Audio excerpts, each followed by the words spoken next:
of the CEH version 9, ECSA version 9, and the LPT version 9 webinar that we especially prepared for all of you here today. Number one, I would like to do some basic housekeeping so that all of you can understand what's going to happen across the next 1.5 hours thereabouts. We are going to detail to you the launch of the 3 core titles of EC Council. We hope to bring you a lot of exciting news. So I would like all of you to have your paper and your pens or your iPads ready, because you might have a lot of questions.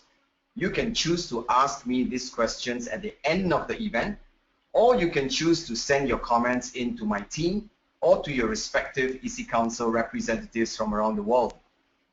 This session will cover our ATC partners all the way east from Japan to the west, including Europe, including Africa, including the Middle East. So essentially, we're talking about the entire Asia Pacific, including the Middle East and Africa continent. The US markets will have their own separate sessions, so they will not be joining us for this event, although the information covered will be the same. Do not worry about the, I would say, the ton of information that's going to be presented to you, because you're going to get 2 things at the end of this session. Number one, you will be getting all the PowerPoint presentations that I'm using. Why? Because you are the leaders of all your respective training centers. You represent your training center, and obviously you will need the same set of materials to brief your other sales consultants or your salespeople or your marketing and operations. Right? All this will be covered in the call today. On top of that, you will be getting the recording of this session come Friday, so that if you'd like to listen to this all over again, you love my voice that much, you want to go through it one more time, right? You can. So no pressure, just enjoy the session, understand why EC Council is doing all this, and be expected for an increase in our business going forward. Okay? So 1.5 hours, I require your full attention to whatever I'm going to share with you. Now, let me go to my first slide, where I'm going to be focused on CEH first, and then ECSA, and then LPT. Right? So let me first begin with the CEH presentation. Number one, many of the clients or many of the partners that are on call today have been with EC Council for years. You know the space of information security very well. I need your patience, because on the call today, we have possibly many new partners as well, and they need to understand the full picture. So I need to cover everything, and if you understand some of these already, then just please bear with me. Okay, I would like to first share some good news with you. EC Council, in the space of CEH, ECSA, LPT, continues to be the market leader. We continue to grow lead by lead, year on year. We have found good success with CEH version 8, and it is time now to bring and unleash version 9 onto the market. In this call, I want to share with you what are all the improvements, updates, changes that makes CEH version 9, ECSA version 9 the most relevant product of its kind globally. Number one, to share with you the fact that information security, or the insecurity, continues to be a major issue, with bigger and bigger hacks that are being unfolded, being presented in the news, day after day, week after week, month after month. This is a timeline where we just show you from across the world some of the more major hacks that are going on. This is the kind of news that you need to bring to your clients, because we understand that selling security is not easy. Many companies will want to focus on putting their dollar into productivity, such as buying software, updating their hardware requirements. then they think about training, and then if they have money left over, they think security. Now that is something that EC Council will have continued to educate with all the partners out here today. Our job is to evangelize, our job is to educate, our job is to persuade the tons and tons of companies out there that they have to change the way they see it, simply because these are the facts that are presented to us. You don't want your name to be splashed out like this, because by the time it happens, God bless you, it's not a great position to be in. You lose money, you lose time, you lose business, you lose loyalty, you lose a lot. And from experience, we can tell you, working with tons of clients globally, now even into EC Council services, we start to understand how painful this entire process is. And it is for all of you out there to take advantage of this huge problem that the world continues to face, right, day after day, by us giving them the solution that they need. If you look at this particular chart, now I'm just going to go through all this because I just want to draw the big picture for you, because in, like I said, 1.5 hours, I need to understand more about the product. This is just the background, right? You will see that across different verticals, be it you're in energy and utilities, you're in financial services, whether you're in manufacturing, professional services, retail, you name it, right? Each of these sectors will face a problem simply because more and more of them are using the power of IT. And as they harness the power of IT, they harness the power of communication via the internet, they are exposed to all these dark forces. And as they get into problems, they will need solutions. And I can tell you, there is nothing cheaper, far less intrusive, and far more effective than first going through effective training. And that's what all of EC Council and all the partners on the call here today are dedicated to deliver. We are the first line of defense for companies. If you are not telling that to the companies, then something is wrong. You're not selling a program, you're evangelizing, in fact, a lifestyle for a company, a mindset that companies would need to take, that they cannot afford to be, restful, they cannot afford to take it easy, because by the time they get hit, like I said, sometimes and oftentimes it is really way too late. One of the things that EC Council shares whenever it talks to enterprises directly, and we do a lot of that around the world, is the fact that if you are from either one of these industries, and if you don't invest in good people, good skills, capability, there is nothing much that you can do in security. What can you do? You think you want to buy hardware? What kind of hardware? How will the hardware work with whatever you already have? Who's going to configure the hardware? Who's going to manage all this? You cannot even begin to start. What about you want to get consultants to come in for your business? How are you going to select the best consultants? How much money can you afford to pay the consultants? Are the consultants doing the best job for you? You don't know, because none of the people in your companies are even trained to communicate with a consultant to understand what they're doing. So training is at once the first step of defense that any company must consider before doing anything else. Before you buy software, before you buy hardware, before you engage a third party to come in and talk to you about security, get your own people prepared first. Because, like I say, would you want to pay $50,000 to a consultant to do a security job for you? And that goes on quarter after quarter, year after year, as compared to paying $3,000 to get one of your guys trained, who can do the same job for you day in, day out, who can give you the best advice when it comes to buying equipment, configuring equipment, software, services. This is the kind of conversation that I intend to have here with you today. Not a lot of it, because this is not a sales training. This is a launch briefing. We want to tell you about the product. We want to tell you how you can get access to the products. We want to tell you how to start preparing your classes so that companies can get access to such critical services from all of you. So these are some of the data that you see. Security incidents are just growing. again and again, year after year, right? They are not stopping simply, like I said. I mean, sometimes you want to ask the questions like, I mean, EC Council, we've been training for so many years. I mean, shouldn't these numbers be coming down? Well, I can tell you, we are just a drop in the ocean, right?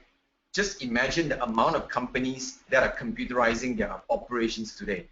Think of the governments that are doing the same. Think about global trade that is happening that relies more and more on e-commerce. Think about more and more apps and more mobile services, more cloud services. As all this increase, you will see these numbers increasing, which means the demand for our services will increase. And I'm telling you, 2013 versus 2014, 2014 versus 2015, our numbers continue to surge forward because it is a function of the needs of a market, right? We are not here to create a need. The need is already there. It's for you to go and meet the needs, right? These numbers continue to astound all our partners. Like I say, you need to know how to pitch it so that your clients can understand it. Sometimes they see the big picture. They say, yeah, it happens to all these big companies. Yeah, I can understand that, how many millions of victims, but hasn't happened to me yet. I like to give them very, very simple examples. For example, just last month alone, I had 2 companies that contacted me directly that basically said, hey, all our services, all our computers, our emails, our financial services, our accounting, our order systems, everything is locked. Nothing is accessible. Why? Because of ransomware. Right? Someone has already encrypted our entire server. What should we do? And I tell them, guys, it is really very late. Now you got to go and get someone to help you. Now, if you're going to pay these guys, you have not solved the problem, because while they can unencrypt and let you access, by the time they need another Christmas gift, they're going to lock you up again. So you still have to go back to day one, where you got to go and start to check everything from your website to your web applications to your server to your emails to your access. You've got to do everything to ensure that it doesn't happen again, and that's not going to be cheap. That's a huge disruption to you. Now, what if it happens to you tomorrow morning? What do? I can tell you, they will have no answer. And I tell them, you don't want to get prepared. You don't want to send 1, 2, 3 of your engineers to even start the process of training. And I can tell you, by and large, it works. Again, it depends on how confident you are, how much of this information you have on hand, how much you share with your clients, right? I would say the weaker partners are the one that basically offer a schedule, offer a promotion, and say there's a class for CH, why don't you come and take it? They're not able to recommend the values that come up from this class. That we will cover during our sales training. So I won't cover too much of this incident, except to tell you that, guys, in a way, if we are in a good position simply because we don't see malware coming down, we don't see risk coming down, we don't see losses coming down, we don't see number of incidents coming down. Everything is escalating. So it is time for all partners to take advantage of this, understand where it is happening, how it is happening, why it is happening, and like I say, evangelize this to all your partners globally, right? So as you can see on this particular chart, and all the references are there for you basically to take an reference from, you can see that be it you're a small business, medium-sized business, large business, they continue to invest in information security. But I will tell you that the numbers are not big enough. So what does it mean? It means that we are still in the early days. Early days means by the time this thing by the time it reaches some level of maturity, the business will surge even further. Okay, companies will, because the news are out there, they are continuously educated. EC Council has a new CISO program. CISOs from around the world are joining us by the dozens every month, and they start to understand security better. They start to understand EC Council better. That's just going to push our numbers higher and higher and higher. Okay, so as this continues to increase, obviously more and more people are joining the bandwagon. That makes the job of a cybersecurity expert or a cybersecurity professional more and more profitable. And that's why reports like this are something that you have to appreciate and offer to your clients, to your training partners, right? Because these are the ones that helps, right, the professional decide that I am a network engineer, I am a system administrator, I am a applications developer. You are helping people like this decide what their futures are, and the future is bright. This is a sunrise industry, and people will be coming into this more and more. So there are many slides here to show you, right? More and more jobs in the US, more and more jobs in India, more and more jobs globally. Okay? So I will not spend a lot of time except to show you that in these slides, they're all prepared for you.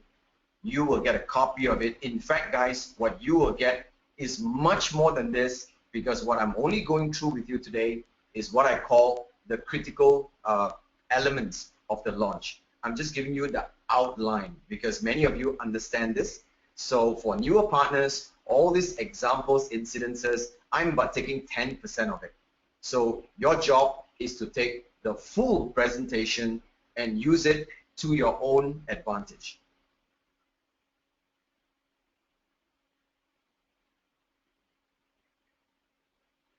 So with that in mind, guys, I mean, look at the entire market. The market is growing. The awareness of cybersecurity is growing. People are starting to take and give respect to this particular item. More and more board meetings, more and more requirements and tenders are coming with a security angle. So therefore, with that kind of background, EC Council is pleased and super excited to unveil to you guys what is the all-new CEH version 9 that is going to be available to all of you partners from November the 1st onwards. Okay? EC Council, CEH, ECSA, LPT version 9 are all rationalized across the board, which means you do not have a problem with the older versions where each of these development are created at a separate point in time and the connection is not that perfect. Today, they are all connected. EC Council CEH will flow into the ECSA. ECSA flowing to LPT is seamless, right? It is a beautiful connection that all of you will notice as I go through my presentation. As you start to prepare for your own launches, you will like it because this has never been done before. And that's why I said this might be a slightly longer session because there's just so much to share with you. So let me go through first why CEH. As we know, CEH is a program that is known in the world to be skills-based, hands-on, labs-intensive. That has not changed. What we are telling companies is it is not sufficient to send your people, right, for a theory-based program, that they understand the theory and the policy and the concept, but not do anything about it, right? Anyone who's graduated from a university, we work with tons, we work with 1,200 universities globally. We see the kind of programs they run. Would they have this level of skills that are actually run in the class? Hardly. So it is up to us to deliver the best CH program with hands-on, skills-based, practical to our candidates so that they get the full benefit of attending a CH program. Our tagline, it is not about what you know, it is about what you can do.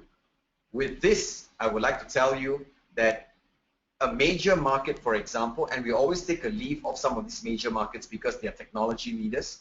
I can tell you in the United States, we used to adhere very closely to a compliance called the DoD 8570, right? That is the Department of Defense in the United States. As you know, they offer CEH as a program. Now, in that particular framework, they focus a lot on what you know, because it used to be knowledge-centric. But today, even the DoD has come to realize that you cannot just keep offering knowledge. Your exams cannot just be testing on knowledge. You have got to test on the ability for clients to do the job, which is what I mean by skills-based. Now, with that, we say CEH is about what you can do with what you know, right? Not just know as in knowledge, but about what you can do, which means applying the skill set that you learned from class. And I tell this to all the great classes around the world that I happen to be visiting, that You walk away from day one of the training today, I promise you, with what you learned today in the class, you go back to your companies, you can add value immediately. You learn scanning today, go back and scan your networks immediately. You learn how to spot vulnerabilities, do it today. You learn how to do SQL injection, go back and check it today, right? Because you understand how to do it now. Okay? So what is CEHv9? I think I don't have to explain this. CEHv9 is your first step into the world of pen testing, right? It really focuses on the vulnerabilities out there. What are the dangers out there? Like, for example, you talk to one of those guys who take maybe a CCNA or a MCSA, and you say, hey, what happens in a man-in-the-middle attack? And the guy might say, like, what are you talking about? I don't understand what you mean by man-in-the-middle attack. I don't understand SQLI. I don't understand, cross-site scripting. I mean, these are new to me. I'm saying if you come to a CH, you understand what these are, you can start to look for those holes, those vulnerabilities within your system as a first step. So CEHv9 is developed not just by EC Council, but with collaboration from a lot of experts from around the world. And I can tell you from version 9, it is different even from version 8 because we have added multiple layers of technical edits. That means we send it out to technical editors around the world who are experts in ethical hacking, and we ask them for their opinion, and this has gone on for so many iterations that what we present to the world today, I can guarantee you, is way better than version 8. If not, there wouldn't be a version 9. That's logical, right? So, what do we bring? Number one, we bring you 18 modules, not 20. So you may be asking like, hey, isn't this a reduction? That's why you're on the call today, guys, because I want to explain to you why 18 modules. You've got 140 labs. These are brand new, right? This is not like version 7 to version 8, where what they did was they may have updated some of the labs. These are brand new labs. They are not available in version 8, right? They cover more depth and more breadth. And you know what's the problem we have today, a good problem? People are coming to us and say, my goodness, how do I even deliver 140 labs in 5 days? Guys, that's good news, that's not bad news, right? You need to know how to position it because EC Council's courseware, EC Council's program is not just 5 days. 5 days is where you attend core concepts, and then the balance, you continue to do it because it's about lifelong learning. You cannot imagine that you attend a 5 days program and boom, you become an expert. If that's what you're saying, obviously it's a misrepresentation, right? You tell them you learn as much as you can in the class, and of course, the balance of the labs are there for you to experience at your own time. We cover 270 attack techniques. Obviously, before we begin development, guys, I will tell you, we map every certification out there in the market. We will never be in a position where we cover less. So we have 270 attack techniques. We will not cover 270 attack techniques in the class, obviously. We will cover the major techniques, but the rest are mentioned in your courseware, in your self-study material, and these are for you to build upon based on the core concepts that you've already learned, right? You have 1,685 slides, and you have more than 2,200 tools. So let me tell you, out of these, if you want to summarize version 9, this is the summary. It is way better than 8. It offers you better labs, brand new labs. You have updated the latest attack techniques from 2013, 2014, 2015 that's not available in version 8. There are more attack techniques, right? The slides are completely updated, which means that if you look at the old version 8 slides, right, we have removed all the repetitions. We have removed all the references to 2012, 2013. We refer everything to the latest of 2014, 2015, if there is an update in 2015. So they are changed. They are language edited. They are technically edited. So if we brought to you a version 8 that was good, I again tell you, this is the best that we ourselves have seen, right? And in fact, the tools have been updated, so you no longer even run with the older tools. So if anyone asks you like, so what's the major change? This, ladies and gentlemen, is the major change. Okay, and that leads you on to the CEH Certified Ethical Hacking Program. Now, if you look at the course outline, you see the 18.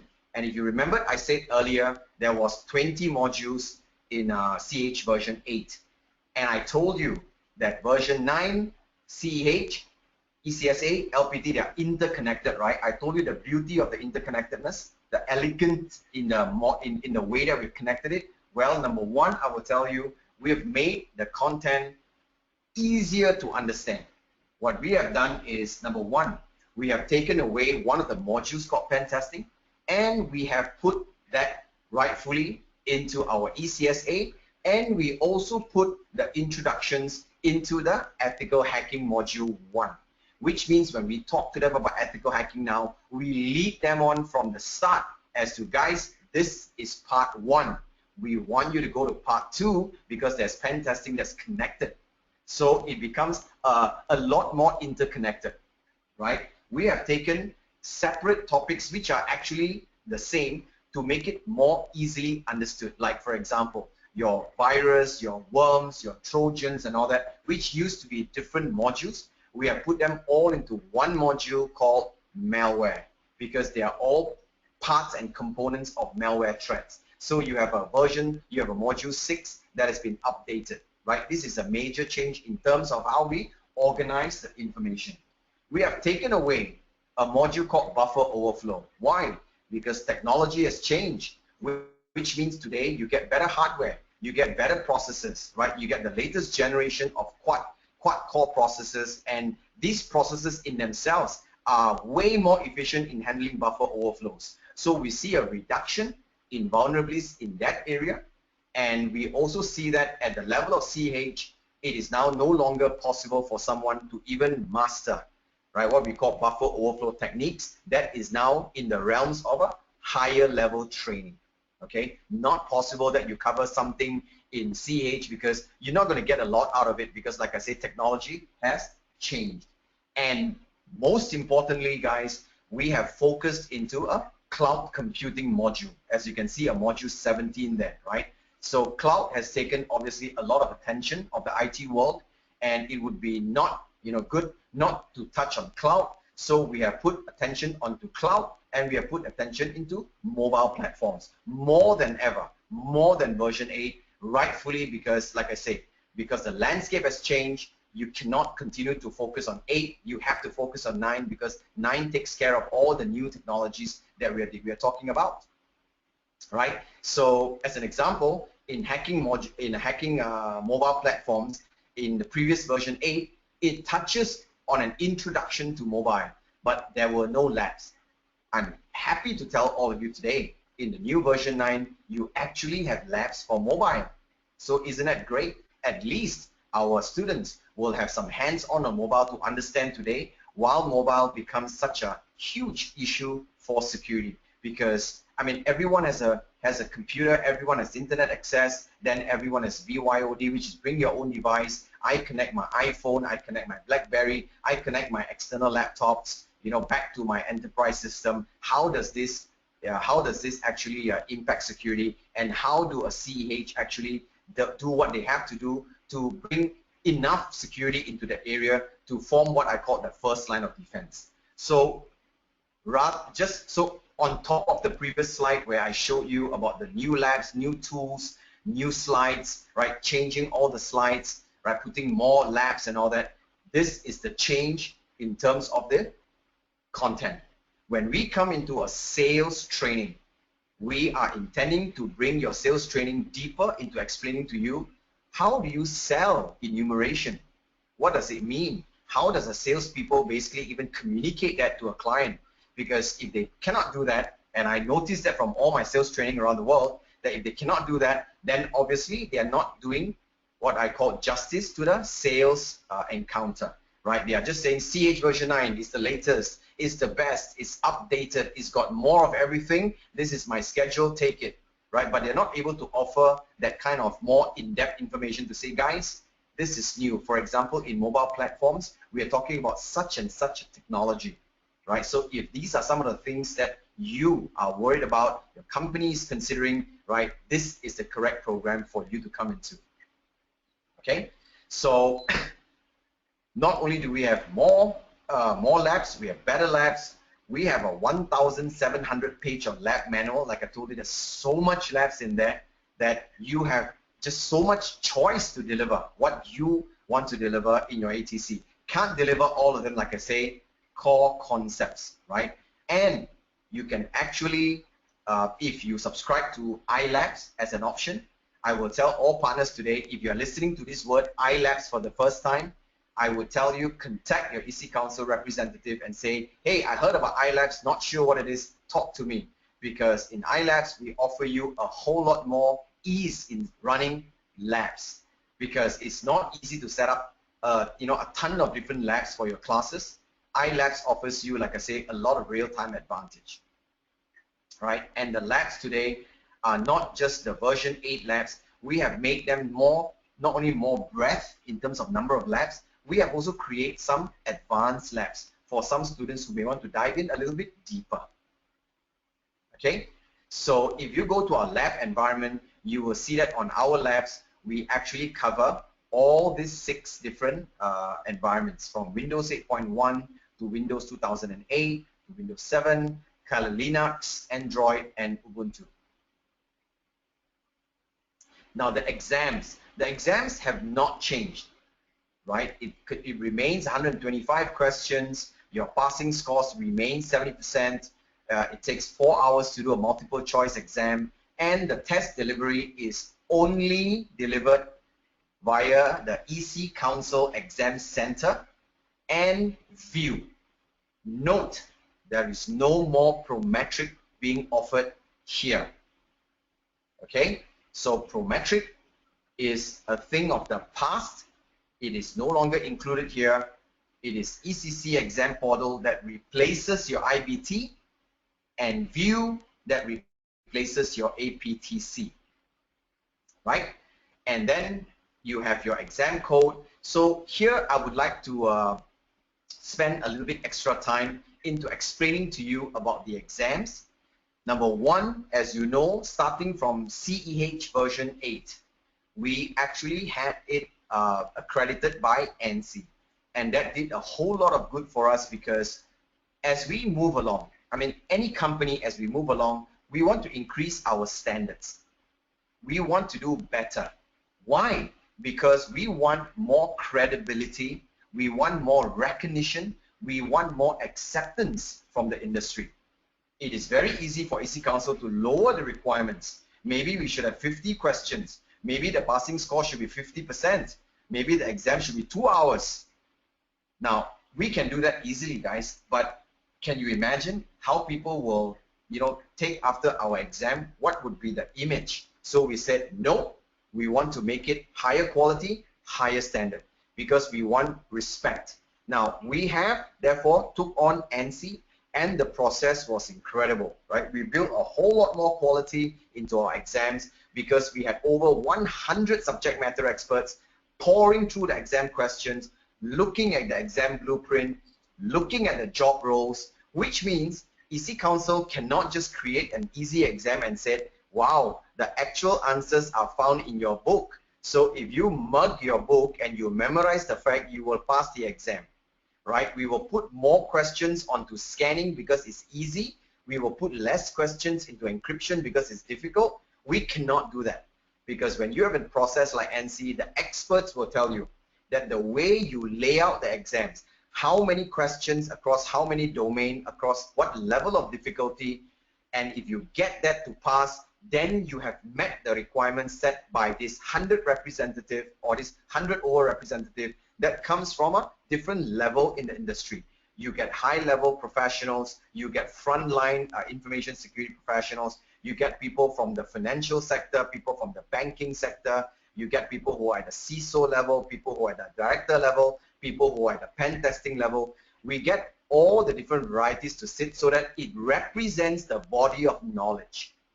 And I can tell you, it has represented it well. So going forward, the exam from version 8 onwards there was no version, right? From the EC Council version 8 CEH, the V8 refers to the courseware. It did not refer to the exam. The exam was only CEH, which means unlike version 1 to version 7, where the book was version 1, the exam is version 1. CEH then became version 2, the book became version 2, the courseware, the exam became version 2. At version 8, the courseware became version 8. The exam became CEH. It reaches courseware CEH version 9. Exam remains CEH. No version for the exam. So the exams are one and the same. Now, they test the same domains. As I've explained to you earlier, we did not add any domain except for cloud. So if the CEI trained the cloud module, the students, having done their own preparations, should be able to go through the cloud questions. Now then again, you don't pass and fail because of one module. It's 70% over 125 questions, which means if you are ready, you will pass. If you fail, you are not ready. Guys, that is the purpose of an exam. So if you ask me a question like, why are there a lot of people failing the exam? There could be multiple reasons. Number one, is the instructor teaching according to the new syllabus? Or is the instructor taking a shortcut and saying, yeah, the book is CH version 9, I'll just teach version 8 because I'm more familiar with 8. Therefore not teaching the changes in the cloud module as an example. Number two, did we make the exams way more difficult? No. Did we cover any content that is outside of the curricula? No. Which means if there was one module, for example, if it's called SCADA architecture in security, did we cover SCADA in the exam when it's not in the curricula? No. Every exam question is covered, every exam question takes a leave of the curriculum. If the curriculum did not cover it, the exam would not touch it. So nothing has changed. The exam remains the same. The same means the same blueprint, the same weightage. It has not changed. Okay? If the instructor teaches well, student prepares well, they will pass, right? Today, I would say the pass rate is at a very healthy percent. In fact, EC Council is quite surprised that even with the launch of a new exam form, the passing rate continues to be quite good, which means we expected, for example, if your old pass rate was 75%, when you launch a new exam, it might drop to 40%. But no, the exam pass rate is hovering below 75, obviously, because like I said, people need to get used to teaching that in class. Students need to prepare a little bit better. This is a new program, but we see that the percentages are still pretty good. And if anybody comes to you and say, hey, I heard the exams are way more difficult, tell them exams will get more difficult over time because we are raising standards. Prepare for your class. Prepare, get your instructors to train well.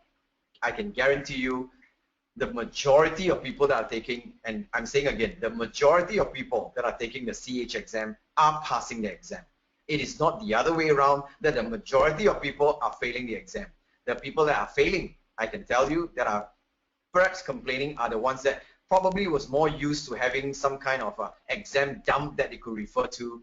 No more for version 9. We are moving away for that. So if you think that you would like to recommend to us to make it easy, don't waste your breath, be proud of the fact that people are failing, tell them that there is an exam appeal process. If you think the questions were not covered, the questions were confusing, the questions were not right, there's an exam appeal process, write it in. EC Council doesn't look at those complaints.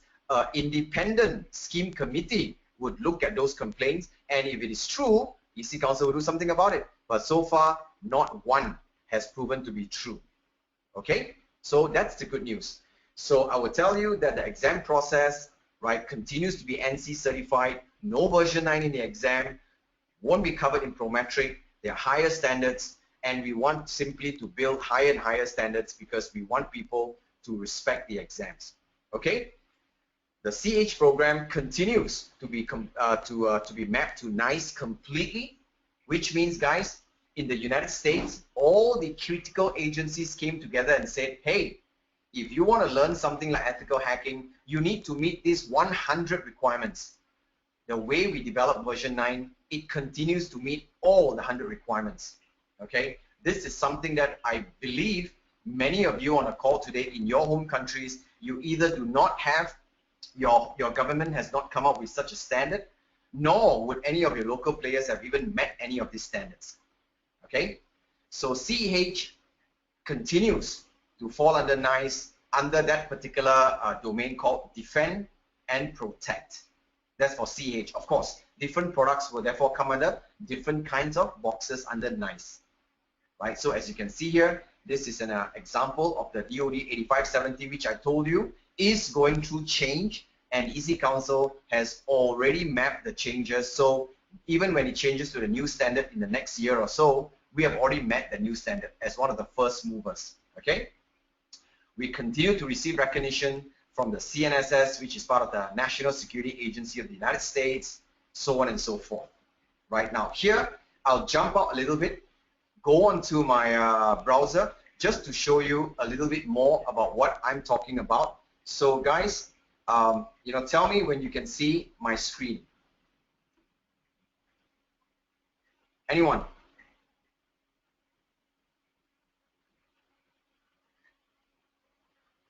Okay, thank you. Alert from calendar. So good. Product So review. you can see that, sorry, this is just my Apple talking to me, right? So you can see I just pulled up one of this website from US military, part of NICE. As you can see, training for information warfare officer, right? Information warfare officers, or what they are called IWOs, are the Navy's information warriors, and they need to understand things like cryptology, computer network operations, systems control, And if you look at all the courses that are allowed for them to take, guys, you will see CEH. And you know what's the beauty? I want you to look down on all the other courses that are available. How many NCs do you see? Not many, but you can see NC is here, right? And you can see related, can you see some, most. The highest level you can reach, guys, is most. So where did EC Council get all this? Well, I found them because I'm selling CEH. I want to show my clients. And sometimes when I visit some of even my best ATCs, I ask them, show me, how do you demonstrate to your clients, your potential clients, how recognized this program is? You know what they do? They show me EC Council slides. And I say, and then?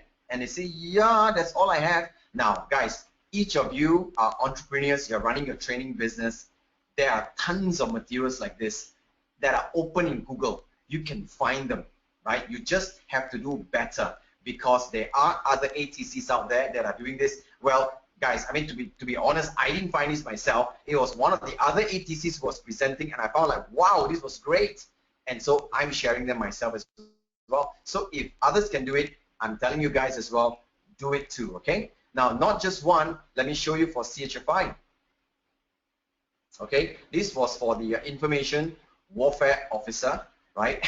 This is about CEHv9, and you can see even in CEHv9, the people here, the cryptologic technician network, information warfare officer, information warfare LOD, LDOs, and the information warfare technicians, each of these are also going for our CEHv9 program, right? It is listed from the Navy's website. It is not something that EC Council has created, right? Look at a new designation, 184X, Cyber Warfare Engineer. Look, under Cyber Warfare Engineer, what do you have?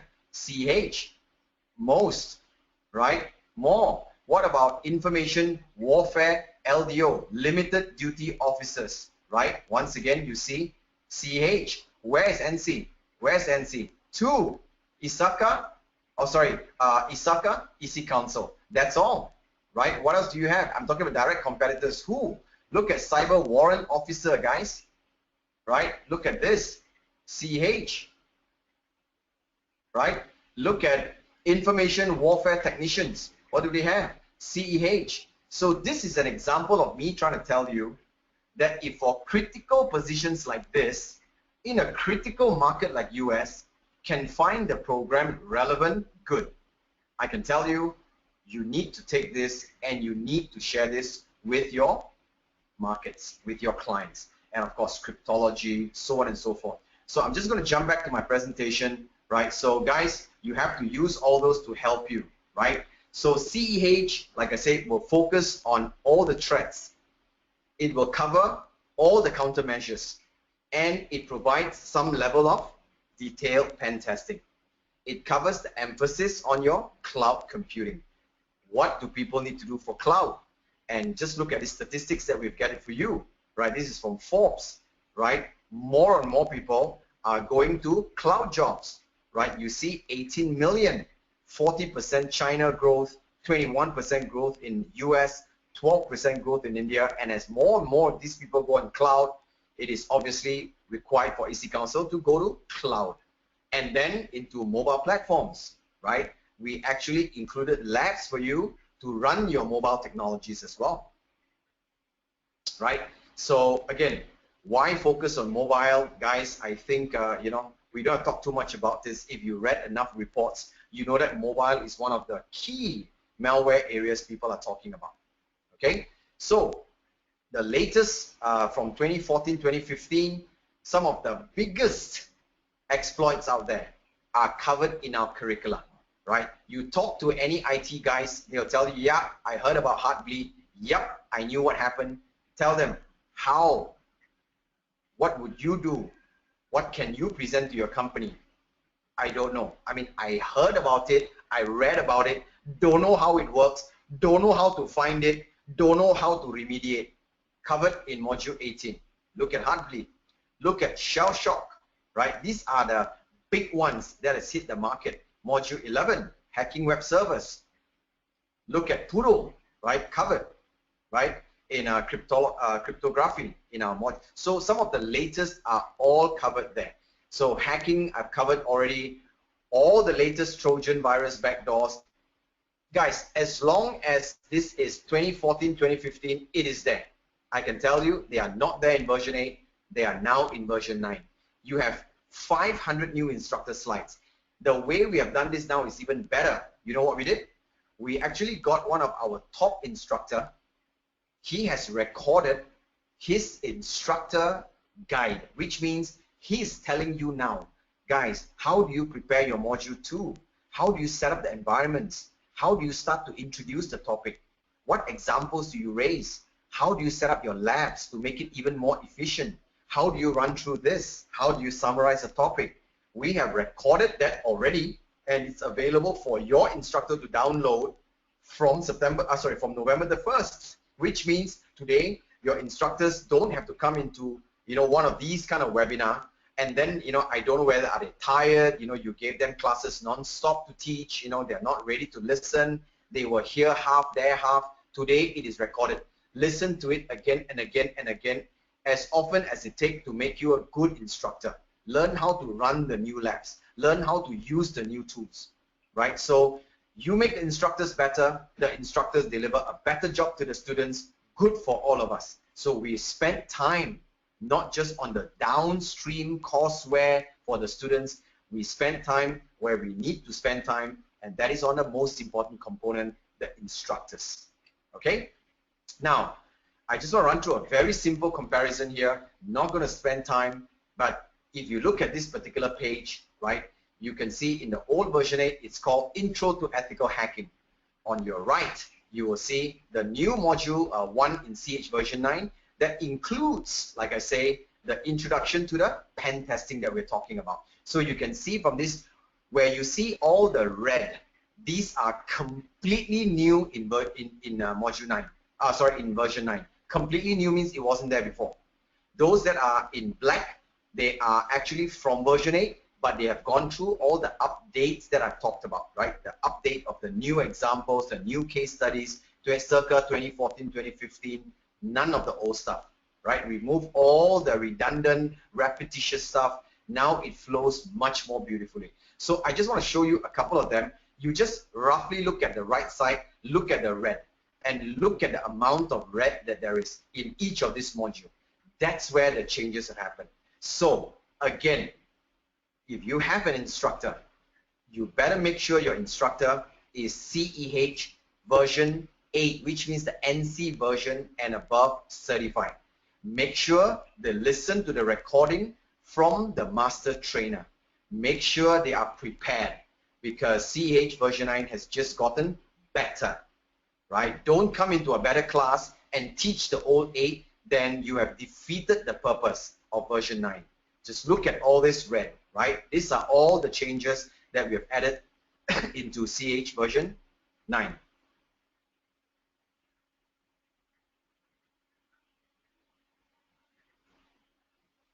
A whole new module for cloud computing, for crypto, and to summarize, guys, number one, we've updated the information, we've made it classroom friendly, we created the best practices for all the different attacks that we have told you about earlier, right? They are all in the same good presentation style, right? 6 OS are covered, right? All these have been tested extensively by our technical review board. We have even formed an entire review board made up of instructors. Some of you out there would know, because some of your instructors maybe are sitting on our review board where we talk about this.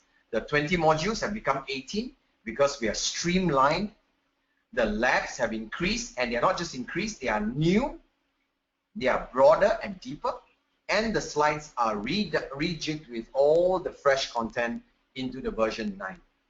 So guys, I can tell you, if you want to compare 8 and 9, no comparison.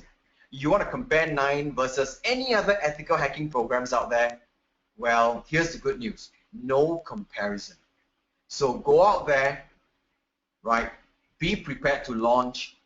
Understand from EC Council how to prepare yourself for the launch, which I will share, in my next slide after ECSA, so that you are really going to take advantage of what's beautiful with version 9. Okay? Good. So let me now jump. Now, guys, if you have any questions, please take note of it. I will jump to questions at the end of the session. I'm going to move now into the ECSA part of the presentation. Okay? So just bear with me for a second, and I'll launch my ECSA presentation. So I will skip, guys, a lot of the stuff which are actually continuing from version from CEH, because they are around about the same. Again, I want to tell all the new partners on the call today, don't be intimidated, right? The slide is actually probably like a quadruple of what I'm presenting to you. I'm giving you the core concept. When you look through the entire complete slides, the story will be more comprehensive for you. Plus, there will be sales videos that will be launched and made available to you guys as well. So how does ECSA continue after CEH? In CEH, like I said, you learn the core. You learn to find out the issues. With ECSA, you go way deeper. You go into the realm of a pen tester. Someone who has a methodology that is proven for you to take a step-by-step approach to look at an entire company. And guys, we back it up 100% because we know the guys from IBM, we know the guys from Deloitte, we, EC Council ourselves, have launched our services. We have done consulting with several super large companies, right, globally, and we have employed nothing less than our own methodology, and we have found success. So these are the same, right, industry-proven methodology that we bring to people in the ECSA. So same as the CEH, I want you to read the article where you can go to cyber psychology, where they talk about the supply and demand created because of a huge shortage of skilled penetration testers. Now forget about skilled. When we go into big companies, and these are consulting companies, you know what happened? They have 5 guys that came from this university, 5 guys that came from that university, 5 guys that got this certification, 5 guys that got that certification. You know what they did?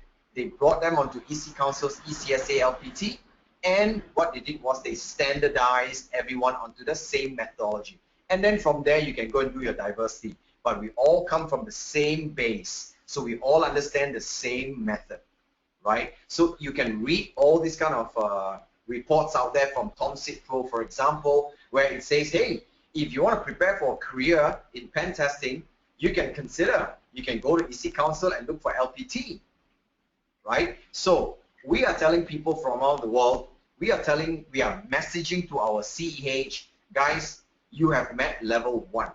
Now be prepared to come to level 2. And we just made ECSA a whole lot more different and a whole lot more better. What do I mean? I'll come to that shortly. Okay? So what is the ECSA? Now forget the word LPT for the time being. What is the ECSA program? Now ECSA program builds upon CEH. Right? In CEH, you learn how to attack a system. You learn how to pick out the vulnerabilities. You learn how to harden the system. But the question here is that good enough? Do you know how to do it legally? Do you understand how to prepare the reports? Are you following a methodology to do it so that it is logical, right? Are you doing it as efficiently, as effectively as you need to happen? And the answer is very simple. We know it is not enough that you just have CH, you've got to have ECSA. So one of the biggest exercises that all of you should do today is, I can tell you, if you've been offering CH, you should be offering ECSA. If you're not offering ECSA, something is definitely wrong. Don't know how to do it, contact your EC Council reps, contact me, I'll tell you how to offer ECSA. Okay? So what is ECSA? What is LPT? Right? Let me split them into two. Number one, ECSA, just like CEH, is a 5 days training program. Right? It focuses today even more on skills. Now guys, you know, the ones who've been long enough with us, you've seen how EC Council continued to push the boundaries, right? You saw ECSA version 4 where we focus a lot on methodology. Guess what? The market was saying, hey, we need practical as well. So when we came to version 8, we gave methodology and some practical. And then we continued to have conversations with our partners, with our certified members, with our employers, and they say, no, it has got to be much more. Employers are saying, when I go out and I hire an ECSA, I want to know that these guys can by and large do a pen test. They must understand methodology and they must be able to do the job. They cannot just understand methodology. So you know what we did? We have built labs into ECSA version 9. So how does the class work today? In the 5 days ECSA, an instructor will come in and say, guys, this is the concept. Now go to iLabs, do exercise lab 1 with me, see the outcome. Do lab number 2, see the outcome. Do lab number 3, you see the outcome. That's how you do this. And then module 2 and then module 3. Every module comes with the labs. Of course, except for module 1, which is the introduction, everything comes with labs because we want an ECSA trained person to have run through hands-on and not just methodology. So today, we invalidate any instructors out there who try and teach ECSA from a purely classroom basis. It will fail. The students will fail, trust me, right? You want them to run through the labs that have been built in, right? And you know the cost from version 4 to version 8 to version 9. We've held the cost. We've bitten the bullet for the cost by bundling the iLabs into ECSA. So you as a training center, when you run ECSA, you don't have to buy the courseware and the iLabs different. They come bundled into one so that both are there for you to do training. Now, when the students have finished the ECSA training, they've passed the exam, which I will spend a little bit more time on later, they will move on into the LPT. And LPT has gone through tremendous change, ladies and gentlemen. No longer is an LPT, the previous LPT with EC Council, where you know what happened, right? After the students have taken an ECSA, they have taken a multiple choice exam, they have passed it, God knows if they got any hands-on skills, you know what happened? They will apply to EC Council to be an LPT. And when they apply, we will do the background check, we'll do a criminal check, we'll get the employers to give us some testimonials, and then we will have a group of people look at that application and say, okay, this guy looks like he's good, let's give him the LPT credential. And we are saying today, no. Enough employers are talking to us, enough credential people, our scheme committee, our review boards, and we have changed it. And we are saying today, no. Today, there is a different scheme, and it's called the LPT Master Scheme. So if those previous LPTs that have been an LPT, they want to continue under the old scheme, by all means, continue to pay your renewal fee, continue to keep your member in good standing in terms of your ECE requirement, you stay as an LPT. But if you want to attain the new LPT exam standard, it is different. You know what you got to do? You've got to buy an exam from EC Council. You got to go into iLabs. You are given a restricted amount of time, which is 5 days. You got to hack the hell out of that iLabs to understand what was in that range. What is good, what is bad, what is hidden. You got only 5 days to do that, because we don't expect pen testers to have the, the wealth of the world to sit down there and just take their time and do it, 5 days you prove your skill. When you have finished hacking, you have noted down the outcomes.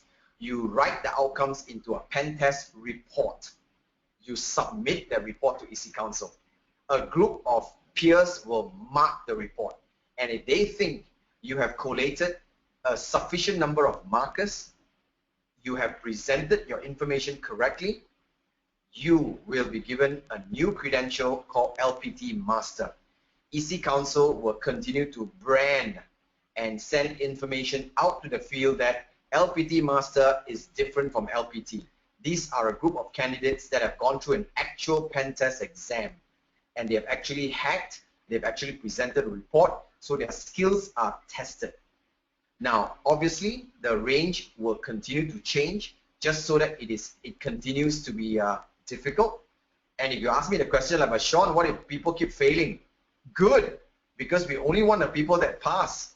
We are not in it just to make money, right? We have to balance the education training requirement with the profit angle, right? We want people to really prove their worth.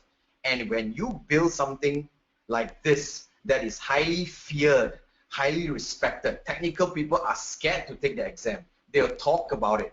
They'll get excited by it. And when they earn it, they will feel the respect that is accorded to it. I mean, how much respect do you get when you apply for something and it just gave you a cert, right? You don't want that as a partner too, right? So look at it from the positive angle and understand why EC Council made that change.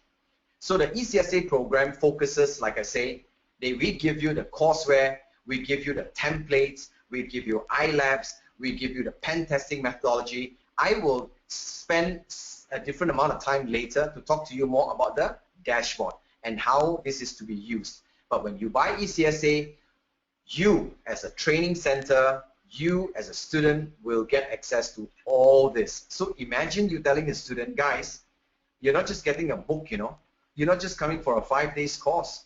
You're not just learning how to hack. You know what you're getting? You're getting pen testing templates. When you start to offer your services out there, use the templates. You don't have to create your own. You have everything laid out to you in a project plan, what to do first, what to do second, what to do third. This is a reference manual. This is the pen testing manual of the world, right? So pitch this correctly. So how do we flow this? Like I say, understand the threat agents in CEH. Uncover what they are. Find out these vulnerabilities and exploit. And take action. Come into the expert level, ECSA. Apply a methodology. Do the actual pen testing. Don't tell me you came in here just to learn pen testing. Do the actual pen testing, right? And then take the exam. And after all this, you want to be a professional in the field, you want to cover LPT master title, prove it, right? Take the 5 days challenge. If you make it, like I say, you are in a different category in the market, okay? So how many exams, how many certificates will you get, right? Guys, I will tell you, you get 1 certificate from ECSA, and if you go for LPT, 1 certificate in LPT, okay? That makes 2 certificates for the 2 programs, right? I will explain this again when I come to the ECSA dashboard, right? Now, what does it take to join an ECSA class? Do you need a CEH? Well, the prerequisite, there is no prerequisite say you must have a CEH, but we are saying that it is highly recommended that you have a CEH before you come for a ECSA course, because guys, we don't want your class to bomb. I mean, can you imagine you got a class of 10 ECSA students, 5 of them came from God knows where, they have no baseline, 5 CEH, they understand where you're coming from, and then the instructor got to backtrack and keep going backtrack and saying, okay guys, you know, we covered it in CH, we covered it in CH, and in no time, you know what happened? You get a complaint, hey, the ECSA course is the same as the CEH. Of course, because you're trying to cover for the guys that didn't go for CH. So my advice to guys like you, if you want to deliver a solid ECSA class, keep it to the guys that have done a CH. Run your promotions, right? This is giving additional value. This is, you know, upselling from your CH category, right? And for people that want to go for LPT, if you have ECSA, you can go and challenge the LPT master. If you don't have, you will have to apply for eligibility. Now, this is not managed by the ATC, so don't worry. LPTs don't manage the LPT, ATCs do not manage the LPT. People that finish the ECSA, they come direct to EC Council and say, I want to apply for the exam. So those of them who did not have an ECSA, guys, right, we push them back to you and say, go for training. But if they do have something like ECSA, we will accept them. Don't have ECSA, if they don't want to go for training, then we expect them to have some equivalent. So therefore, they pay extra money, they have to go through eligibility. That is to ensure that students will go through you first as much as possible to run the ECSA class. Okay? So same as the version 9 for CEH, I can tell you, brand new labs, more labs, focus on skills. And of course, change in the way that the curriculum is presented. So this is the same 5 days that they talked about, and again, right, the same LPT 44 domains is covered, right, included all the new domains like mobile, cloud, and all that was not covered, continues to meet the requirement of all the accreditation and endorsement bodies, maps 100% to the NICE category. So this is the LPT framework that they will get, obviously, right? It has been improved from version 8. I will tell you where the improvements are now. Number 1, I will tell you that in the new ECSA version 9, there are 4 new modules that you did not see in ECSA version 8. What are these 4 modules? As an example, you have database penetration testing, right?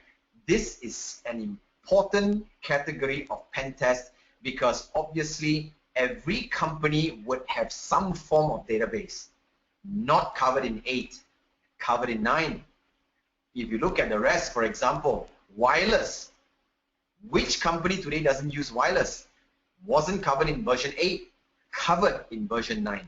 All in all, we have covered 4 new topics that made it a whole lot more relevant to today's market. Okay, so this is the LPT framework. You don't have to worry about that because you're not going to sell LPT. But the target audience for your ECSA, I will tell you, number 1 target audience is obviously going to be your CEH. Okay, they may come from these diverse fields, but you aim for the CEH. Okay, and of course, the benefits of becoming an ECSA, right? You will get hands-on experience. The credential itself will get greater industry recognition because of the way we are delivering the exam, which I'm going to share with you shortly. And the way it is designed, it will flow into LPT a whole lot more better. You will understand what I mean as I go on. So this is just the ECSA outline as I described to you earlier. It is arranged in a much more nicer flow, covers all the new modules that I talked about so that, you know, it becomes more comprehensive. And we have also built in what we call self-study modules, right? Again, we never intended 5 days to be sufficient. 5 days covers the core, and we tell students you are getting what we call the industry guide to pen testing. Go and do your self-study and prepare yourself. Okay, so I won't cover what we learned. Exams, same as CEH, is 150 questions. Sorry, it's 150 questions, not 125. It's in 70% pass rate, 4 hours, multiple choice, through the ECC exam only. So note, there is again no IBT, no Prometric. It's on EC Council's exam portal. So every time we ship you the vouchers, you'll be getting it. Sorry, we won't even be shipping you any vouchers. I'll be explaining that to you shortly. Now, how does it happen, guys? Number one, student comes to you and register for an ECSA class. They attend a 5 days ECSA training.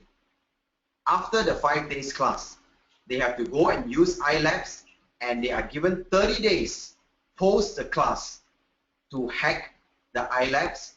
Because why? Because we want them to, again, show their skills in pen testing. After the 30 days hack, they have to submit their pen testing report to EC Council. How? I will show you later. They are given 60 days to submit the report. Now, all the time starts from the class day one. The moment they come into day one, they activate their Aspen or they activate their ECSA dashboard, right? The 30 days is counting. So when the 5 days of class is over, 25 more days to do the penetration testing and 30 more days to submit the report. And if the report meets the requirement, which means they have demonstrated that they can even do pen testing and prepare a report, we will automatically push exam voucher to the student, right? It's pushed to their email. The student can take, right, up to 3 months to prepare for the exam and take the exam. And if they pass, they get certified. This is the multiple choice exam we're talking about. And then they get the full ECSA certification. So I know you have a couple of questions here. So leave these questions because I'm going to jump into that part now so that you understand how the ECSA works as an exam. Okay? So let me jump to that process now and make it easily understood for you. Okay? This is the ECSA exam process. So background information, ECSA version 9 was launched last month in September. Again, per my presentation to you, it focusing on pen testing methodology, but with emphasis on hands-on. Today, they finish the class, they cannot go for the exam because now there's a prerequisite to the exam. And the prerequisite is show us that you can do a pen testing report. And this with the hope and with the vision that it leads to higher standards for the credential and it becomes more respected. We don't want any ECSA students out there anymore that will hold the credential but has never done a single day of pen testing in their life, has never written a pen testing report, right? Gone through the class, yes, but have they done it? No. So not proven. So today, there is a prerequisite to the exam, and that is a pen testing report. Now, the pen testing report, guys, is not the exam. That is just the prerequisite. You meet the prerequisite, then you go for the final exam. And that is the multiple choice exam that I just told you about. How does it work? Let me give you an example of the exam process. Number one, as we said earlier, the students will attend your ECSA version 9 class. What will EC Council do? When you, Mr. ATC, buy an ECSA kit, right, we will supply you now with two things. Number one, we will supply you with the courseware and we will supply you with an ECSA code that is valid for 3 months. Okay?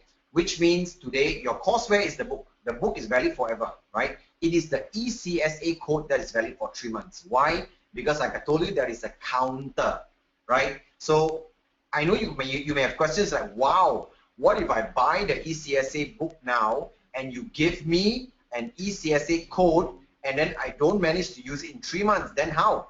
Guys, don't worry, right? I will give you the answers to this part 2. Once the student has, comes into your class, you know what they do? Because I told you that the instructor will need to teach the class using iLabs, it is impossible that the instructor can even do day number 1 of the ECSA version 9 class without activating iLabs. Because guys, how do you then teach the labs? You have to activate. Now the moment you give the ECSA code to the student, all the student needs to do is to go to EC Council's Aspen. The instructions are given to you, ATC, don't worry. They go to the URL, they type it in, they go to our Aspen portal, and in the Aspen portal, you know what happens? they will key in the code that you gave them. So the code is money. Don't just give it to anyone. Give it to your student that has signed up, okay? The student keys in the code. Now, what happens when they key in this ECSA dashboard code? The dashboard code will immediately push the iLabs to the student's email. And you ask me, like, what student's email? Now, when the student creates an Aspen account, which is here, when they create an Aspen account, they have to give their email address.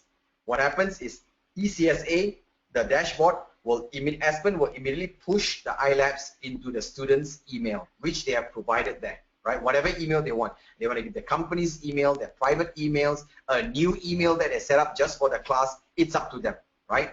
It pushes an iLabs code. Now, the moment it pushes the iLabs code to you, as I told you, because the instructor needs to teach the class with iLabs, the students will activate the iLabs to access it. And the instructor will therefore start to teach, and the students will start to use the iLabs. Now, it is very easy for EC Council to know which CEI is not doing it. Very easy, because every time you activate the iLabs code, I will see it. So if you run the class and your instructor did not activate for some reason or the other, we will bar the instructor, because how could you teach the student ECSA version 9 without the iLabs, right? So CEI teaches the iLabs. Now, 5 days is over. The student now starts to work on the ECSA lab challenge. The challenge is also in the iLabs, so he's already used to the environment because he used that in the class already, right? And once he finished the environment, like I say, he then has another 30 more days post the 30 days. So you start from here when he teaches your 5 days of iLabs usage. Post the 5 days here, you got 25 more days where iLabs is active for 30 days, as I told you here, 30 days iLabs. They got 25 more days to do it, and then after that they have 30 more days to do it here, which means from the start of the cycle until the end of cycle, 60 days. From the end of iLabs to here, 30 days, right? It's always 60 days max, right? They have to submit a report. And then with the report submitted, right, the students will receive the results again through Aspen, again through the same email that they have actually set up in Aspen. It will push a result and say, guys, congratulations, you've made it. Boom, it pushes out the exam voucher to you, right? Now, some of you may ask, like, but if the student has finished the 5 days class, he's already left the place, this guy came from Africa, came to India, then how is he going to take the exams? Is he going to fly back to India? We've taken care of that for you. Don't worry. If he meets the requirement of the report, right, we push the exam results to him. We also push to him a special facility called ProctorU. What ProctorU does is a student today, 24/7, anywhere in the world you have a good internet connection, the student can dial in direct to ProctorU and have someone proctor him online, which means the camera will be looking, they will be able to manage your keystrokes, they are looking at what you are looking at, and they will proctor your exams. So the students are given 3 months, which means from the time we push the exam voucher to you, the voucher is valid for 3 months to take an exam. Guys, if you are telling me today, wow, this is such a tough standard to meet, I want to tell you that there are other players in the market that are way, way more complex than this. Their expectation is the day you finish class, you are given 2 days to hack. You are given 24 hours, 48 hours to submit your report. You fail, you start all over again and again and again. And you know what? People love it. Because why? Because they know that the day they achieve it, people will say, wow, you went through that. Oh my God, that was hell. That was what they call hell week, and you made it. You must be someone. Same. That's the building of quality internally within EC Council. And of course, the successor student will therefore be credentialed, and they will receive their ECSA certification package, and all they do is as per normal, they continue to maintain their ECE, and we will send them information to say, guys, congratulations, go to LPT. So you see, everything flows nicely. I know you have questions. Good. Let me take the questions now. Number one, what if I'm an ATC, I buy the kits from you, and I did not use it in 3 months? You know what we'll do? We will renew it for you at no extra charge for another 3 months. Now guys, don't tell me then what happens after that. You cannot be buying 10, 20 kits and keeping it for 6 months. After all, we know from the way we track sales, technically most partners buy when they run a class, they buy 20, they use 12, they have 8 more. They will run the second class in a month or 2, right? So the 3 months with a further extension of 3 months is way more than enough. Number 2, I'm a student, right? I came into class. You told me from day 1 I've got 30 days. What if I fail to do all my, pen testing within 30 days? Good. The 30 days, like I say, ECSAv9 is active for 30 days from date of activation. If you fail, that means, guys, you are not ready. You cannot be certified by EC Council. Don't throw a tantrum and say, I don't care, I've already gone through my class, I want to be certified. Too bad, guys, you don't meet the standard. You don't go to a university, don't meet the standards and make noise, right? If you don't meet it, you're not ready. So in this case, you will have to repurchase additional ECSAv9 code at US $200. That will give you 30 days more access to ECSAv9. But here comes the bad news. Buying another block of ECSAv9 does not extend your deadline for report submission. Your report submission of 60 days started on the first day of your class, which means when you buy these next 30 days, you better complete your hacking and you better still submit it onto your 60 days. So my advice to students, my advice to training centers is, if a student is already at the 55th day of the 60-day cycle, I mean, to me, it's not really necessary to buy your next 30 days, because, guys, by the time you finish hacking, you don't even have time to prepare your report. So why buy? Just lapse it, right? Fail the entire exam, start again. How does it work? Covered in my next slide. You did not manage to submit your pen test report, or you submitted a report that was not accepted, right? What will happen? You submit a wrong report today, and then you come back tomorrow and say, hey, I'm so sorry. The one I sent yesterday is half-baked. I have improved it. I want to submit again. Guys, this is a prerequisite for an exam. You cannot submit your dissertation to your professor and say, sorry, I'm so sorry you actually started marking my work, but that was the old version. This is a new version. Sorry. One submission, and that's it. You submit the wrong one, God bless you. You have to buy a new exam. So whether you fail to submit, you submit a wrong exam, you have to buy a whole new exam at $300. But the only good news is that now when you buy a new exam at $300, you get the 60 days reinstated from the beginning, and you get the 30 days ECSAv9 bundled in. That's why I say, if you are already beyond the mid-cycle, you have not even done your hacking, don't just buy ECSAv9. You would rather buy the whole new exam again. Okay? Now, what if you submitted your report, it was accepted, everything is good, you took the multiple choice exam and you failed? So if you failed the exam, like I said, the timeline is within 90 days of the student getting the exam voucher, right? They went through ProctorU, so it was flexible. They don't have to come back to your ATC. They can do it from the comfort of their home, from a hotel, wherever, right? If they fail, they just have to buy a new exam voucher.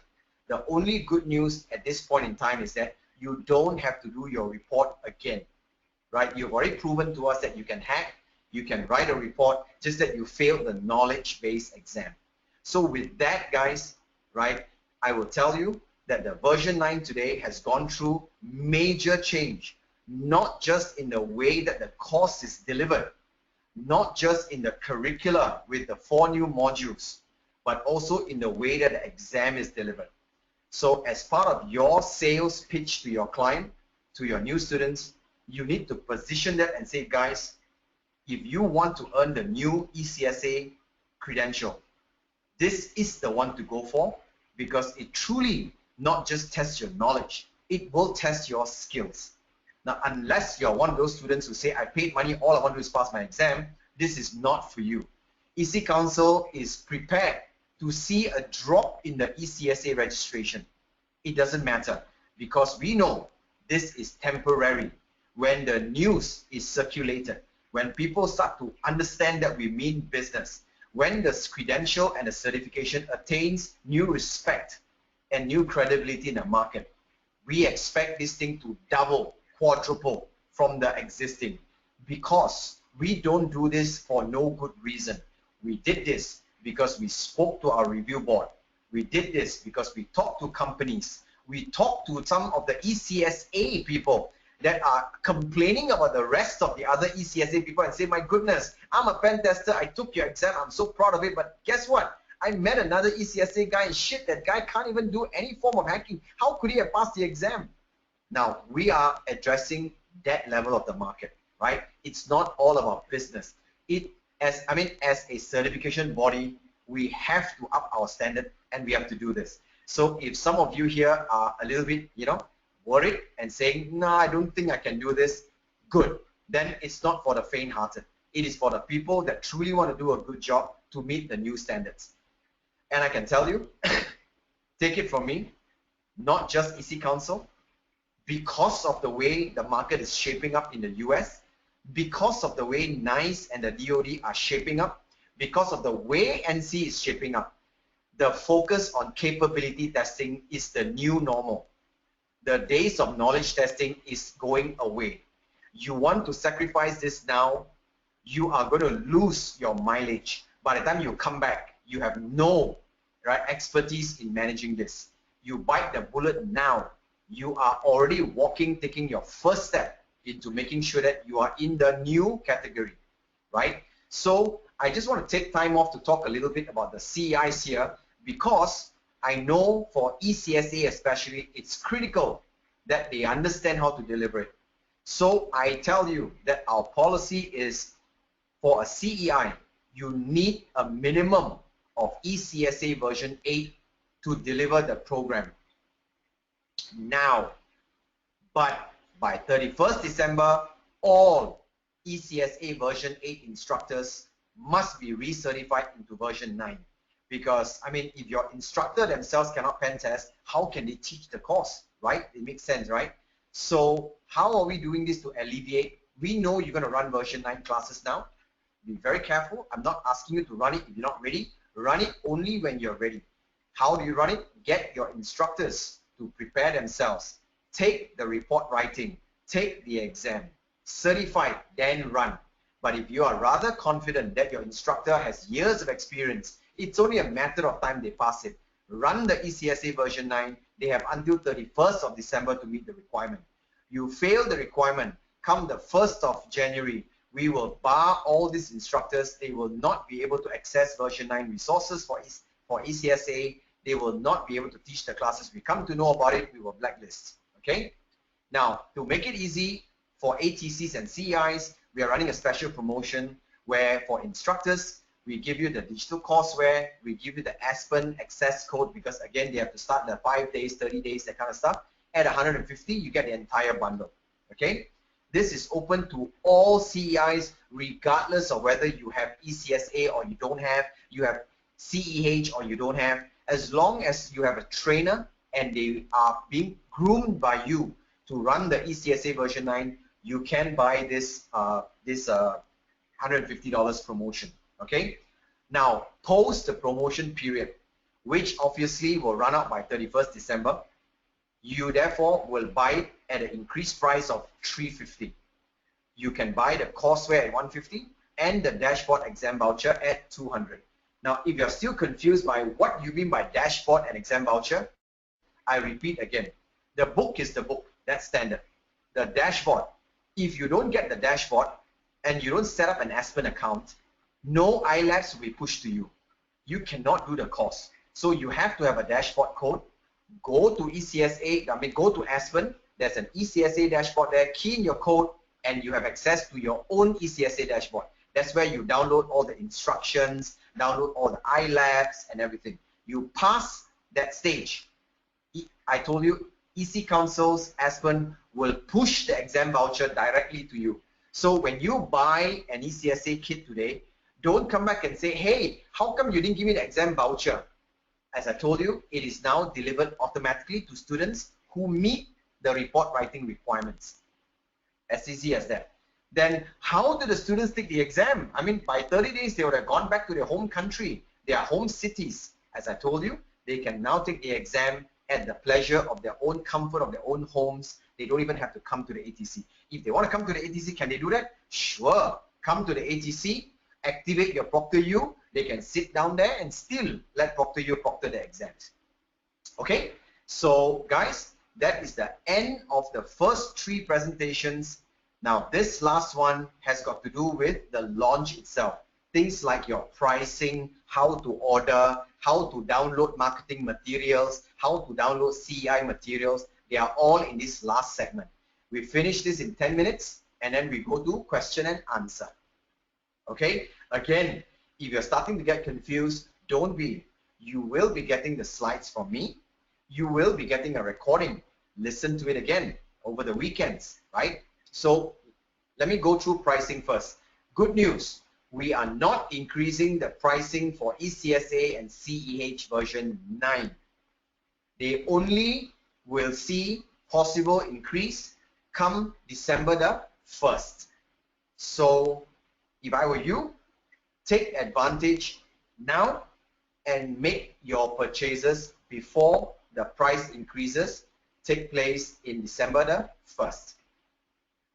Number 2, when you come into Aspen, don't today ask me questions like, where do I get my slide? When can I get my slide? When do I get the brochure? When do I get the sales recording that you mentioned earlier?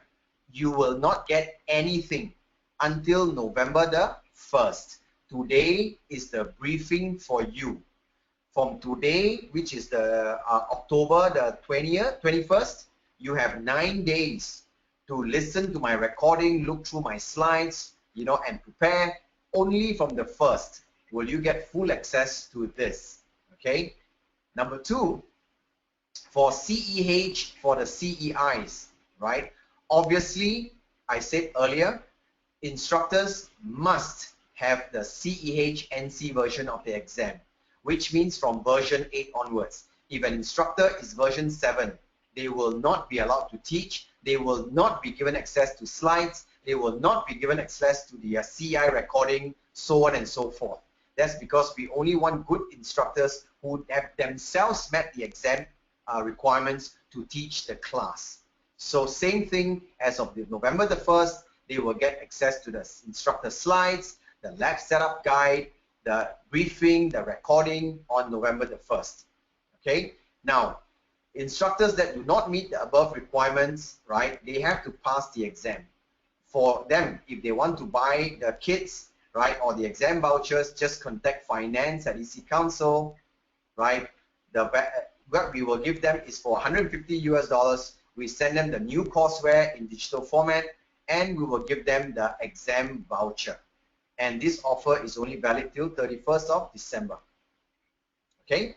Now this is for CEH instructors. For ECSA instructors, I've covered it with you.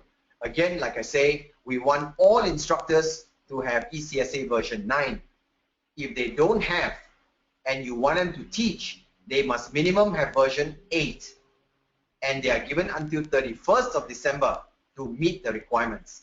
And what they can do now is they can buy at $150, the discounted CI kit. If not, post the promotion period, they buy it at $350. Now, again, like I said, I don't think it is necessary for you to ask the rationale for this. I think that's clear. If we are serious about quality, and we cannot cherry pick, right? You don't want to be a cherry picker where you tell me things like, yeah, I want quality, but I don't want this. Quality is only available if you take it's either all or nothing. So in this case, we want instructors to be certified. So you only ask me questions like, for example, like, how do I order the kits for my instructor? Order from finance. When can I order? You can order from today. You can order all the way until 31st December. Sorry, you should order way before 31st December. Because why? Your instructors must be certified by 31st of December into version 9. Can they teach now without this version 9? Yes, they can. As I told you, if they're version 8, they can. But if they are not really, an expert in this field, haven't done pen testing, I would suggest they don't do that. Okay? Because, like we say again, you don't want your instructor to go into class and confuse the entire class because they themselves have not been through it itself. Okay? CEIs can actually access the recording from November 1st forward. Right? Now, what recording am I talking about? First, I'm talking about the CEHv9 recording. What does it mean? It means that our master instructor has already recorded within, right, a presentation to tell all the CEIs how do you deliver each module of CEH. Now that really helps our CEH to equalize their standards across the world. Next, exams, right? The ECSA version 8 exam will obviously expire because the version 9 is out, right? When will it expire? It will expire on the 30th of March next year. Our policy has always been 6 months from the date of launch, the old version will expire. So all your old students can continue to come and take the old ECSA version 8 exam right up to March next year. For universities, they have a 1-year extension up to August of next year. Okay, so ATCs, please notify your version 8 students who you know have not attempted the exams. Tell them that the expiry is March 30th, so please come and take it as early as possible. Once it is taken off, then there is no more version 8 exam. Okay, now what about CEH? Now, since the CEH exam does not have any more versions after we launch NC, the exam actually remains the same. Now, when I mean the same, I mean the structure, the blueprint, the job roles all remains the same. I'm not saying the questions can remain the same, okay? The requirements are the same, right? We will stop offering the courseware on November the 1st, which means the exam will continue forever. There is no expiry because there is no version.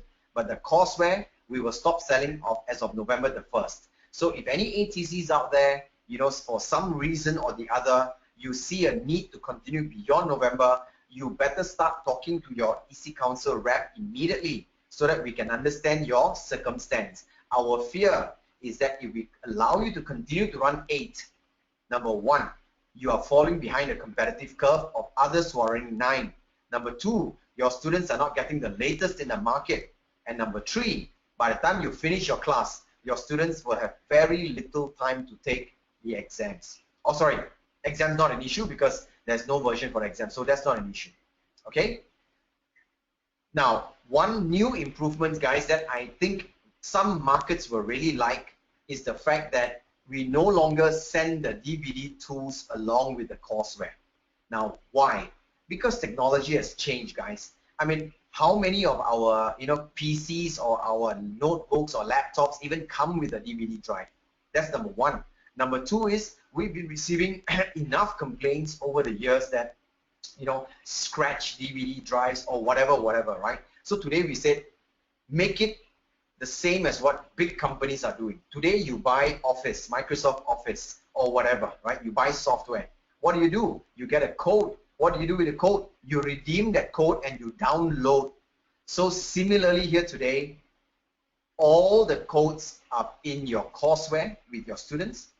All they need to do is they can download the tools onto their own computers and to use it. For instructors, they could have already pre-downloaded it into your own instructor servers so that you don't have to download it during your class time. This reduces the need to handle, right, DVDs which are prone to errors, right? We always have, I mean, can you imagine we are managing like 100 over countries? Every day you just imagine 3 people write to us, I lost the DVD number 2, I lost number 4, my DVD number 5 is scratched. Oh, I received 2 number 1 DVD and therefore no number 2 DVD. It is so problematic and so time consuming that we say now you just download. It is convenient for everyone and therefore it's a better technology now. Okay, now I'm going to cover the exchange policy. Now this only affects ATCs that have existing ECSA version 8 kits. They have not used it, but because by the time we launch version 9, then students don't want 8 anymore. You said, so what I'm going to do with 8, right? We always protect our partners. So what do? We do an exchange, right? How do we exchange? Now today, for ECSA, if you want to exchange them to digital, now because the exams are different now, and because of the ILabs are different, there is a charge respectively depending on which market it comes from, an increase of either Euro, USD or British pounds, 50. If you want physical, then it is 100. Of course, we will need the proof of purchase, which means you need to show EC Council that you have the existing kits that are unused. We will have to check that, number one, obviously the vouchers are not used, the books are not used, the eval codes are not used. So when you contact us, we'll tell you the requirement, and you have, if you meet it, you can exchange this. Like I say, what is the change? Previously, you bring V8 to me, there is no report writing. It doesn't push iLabs. It doesn't push exam voucher. Doesn't come with ProctorU. Today, it follows version 9 exactly. That's why there is a cost. And the validity of the offer, guys, is you can request for the changes anytime from today, but you must request by November 30th. I say this again, for any ATC that comes back to us from December the 1st, we will no longer honor any exchange because it is way too time consuming. And we have seen over the last 2-3 years, the same ATC partner will come back and say, oh, I didn't know there was 5 left in my storeroom. You know, my staff did not tell me. I just realized this, but I was busy. I was in an event. Wow, you're in an event for like 1.5 to 2 months. So please cooperate and work with us. If you've got any version 8 kits left, you want to exchange them, please start talking to us today. You have till November 30th. Okay? And again, even if we do the exchange today, we cannot offer the kits any earlier than November the 1st, only because you are allowed to launch the product from November the 1st, as per my previous slide. For CEH, a little bit different, right? You get to upgrade to digital for free, the courseware, and if you want physical, it's 100. Same, you have to do your, you have to prove to us that the kits are unused. Again, the same timeline. You can come to EC Council now. You can show us the evidence. You can start doing your exchange up to November the 30th. After that, we won't honor it anymore. And the new updated, upgraded kits will be shipped to you post November the 1st. Now, the exam vouchers remains the same. There is no extension, guys, because you know why? Because the exam has no version. It therefore doesn't expire. If you have it left 2 months, then it is 2 months. You've got to use it quickly. Okay? Now, for universities, same, they will have to pay. Same terms and condition apply for ECSA, they have to pay. For CEH, remains the same, that it is free. This is for universities. Now, upgrade refers for a student, not for an ATC. This is when a student comes to you and say, what do I do? Now, very simple. I just explained 3 basic scenarios for you, okay? I'm a student. I have already attended your ECSA version 8 training. Finished. The class is done. I have taken my exam. I've already passed already, certified already. But now that you tell me about this great new ECSA version 9, I'm not satisfied with 8. I want to go for version 9. What do I do? Good. We are prepared to offer you, right, the courseware, the dashboard, the ECSA dashboard, the iLabs with a 50% discount. Right? Of course, member in good standing only. What they do is they go to EC Council online store, they can buy the courseware, right? They don't have to go through training again. Number 2, you go to scenario 2. Yes, I finished my class, but I did not pass the exam. And there is no point for me to take the exam now, because why would I want to continue with the version 8 exam? I want to go for a version 9 exam. Same. Just pay 50%, we'll give you the entire kit. But you have to show us that you are a student of EC Council. So we've got to make sure that we check your exam transcript, make sure that you truly have failed the exam, and we will provide you, of course, the shipping of these kits. If it is a physical, will have to be borne by the student. Now, scenario number 3, they have taken the old exam, but they have not taken the exam yet. They have taken the course, have not taken the exam. So today, all they want is they want the new exam. They don't even want to sit for the exam, right?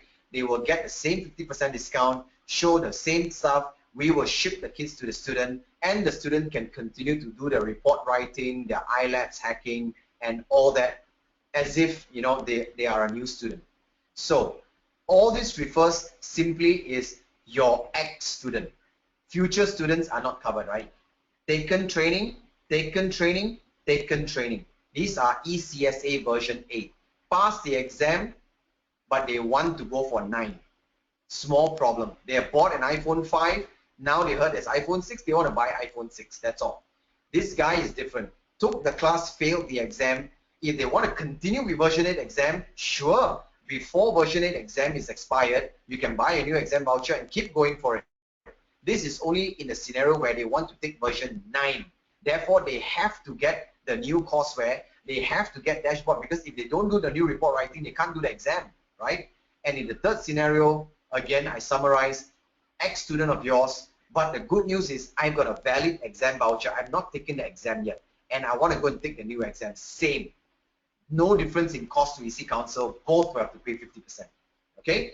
So that brings me to the end of the presentation on the launch policy. So now I will go to the questions. So guys, if you look at your go to webinar control panel, you will see that there is a question tab. You can type your questions in there. I will try my best, because there are more than 100 over product review candidates here on the call, so I might not take all the questions. You can continue to go for your rep. Now, just to summarize, because I already see a lot of similar questions like, when can I get this, when can I get this? Guys, number one, you can get the slides that I used today, all the slides, and the recording of this session on Friday. You have 9 days to listen again, read through it, understand it, brief your people. From November the 1st, we start to ship out. So you actually can start ordering your kits already, right? We start shipping from November the 1st to all of you. So you can start running your class as and when you receive your kits. Okay? So let me run by the questions. Now I'll keep skipping the questions that you guys are typing until I see a question that I feel is relevant. Okay?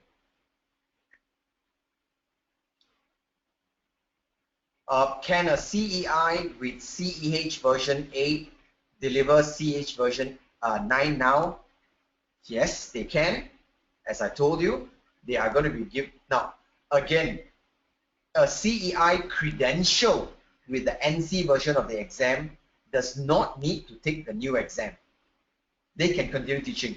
Only if you are CEH version 7 and below do you need to take a new exam, and that's until December the 31st.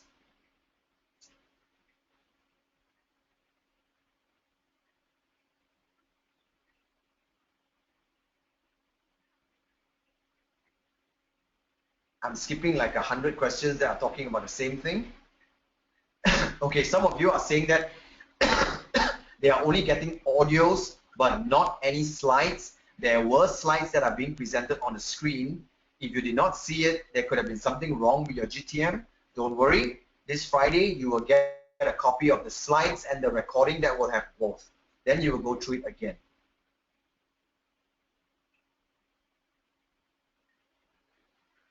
When will all these instruction videos, train the trainer video, marketing stuff be given? Guys, as I said, it will be made live for you from November the 1st. You will only get this launch briefing by Friday.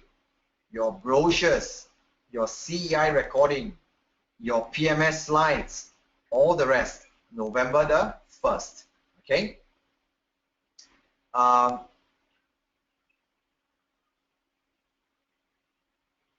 Is EC Council's exam questions covered within the syllabus or out of the box? All the questions are covered only in the domains. You will not get any questions that's out of domain. Okay?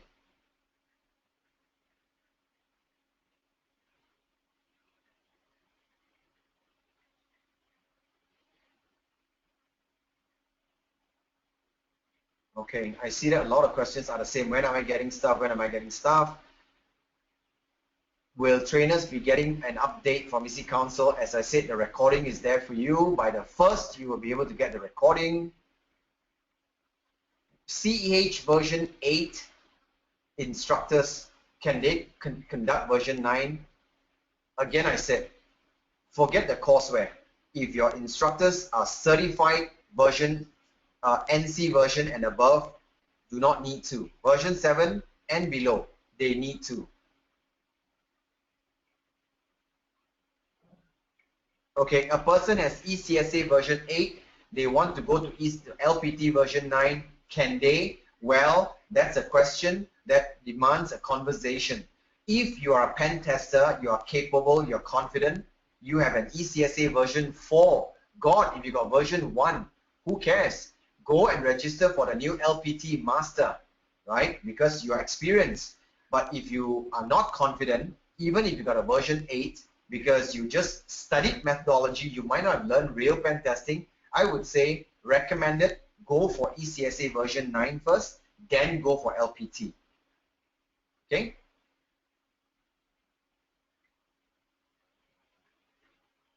Okay, can ProctorU proctor exams for a student from home?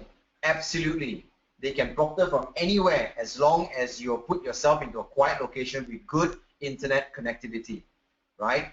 Is the exams optional? Is the ProctorU optional? For ECSA, it is not optional. But guys, it's simple, right? If you want to organize 10 ECSA students to sit at your location to take the exam after they've done the 30 days pen testing, get them to sit there and get all of them to activate ProctorU at the same time, right? You get the benefit of having 2 proctors, one online and one physical.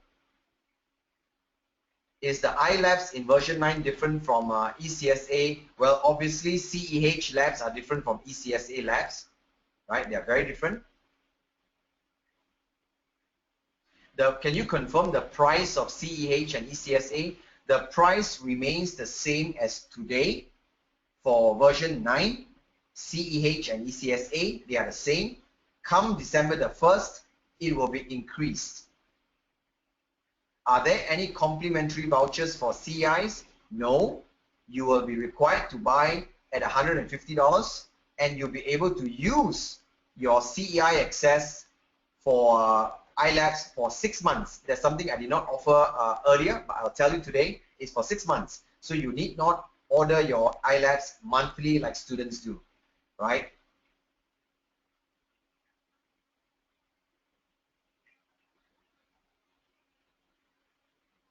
Okay, we have an ECSA class in a particular country for version 9 next week, right? Will the iLabs be available? Will it be working or are we using 8? No. If you are part of the launch and you receive the version 9 courseware, you will receive the version 9 courseware and the ECSA dashboard code, right? That dashboard code will push out the iLabs to the student and the exam voucher to the students as I described earlier. So you should not be running version 8 if you bought version 9. But like I say, if you are saying next week, then you probably belong to an ATC that attended Hacker Halted, where you are given the first rights to launch the class earlier. Then you need to discuss this with your EC Council representative. But if you did not attend Hacker Halted, chances are you won't get version 9 until November the 1st onwards.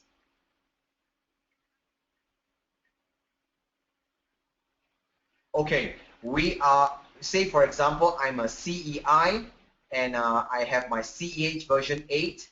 Can I get free, I'm just paraphrasing the question so that everyone can understand. Can I get free iLabs to prepare for future lessons? I'm afraid you cannot get free iLabs, but what you can do is you can buy it at a discounted price. Okay, the discounted price will give you 6 months access as a CEI. That is the minimum investment required on part of the instructor and on part of the ATC. Can we communicate the new CH version to our customers now, or do we have to wait till November the 1st? You can communicate now because guys, they already know it because it's already out in the internet, right? If they go to EC Council's website, all the versions are already described, okay? Until when can we exchange the version 8 books to version 9? You have until the end of November, right? Per my slides that you will see earlier, okay?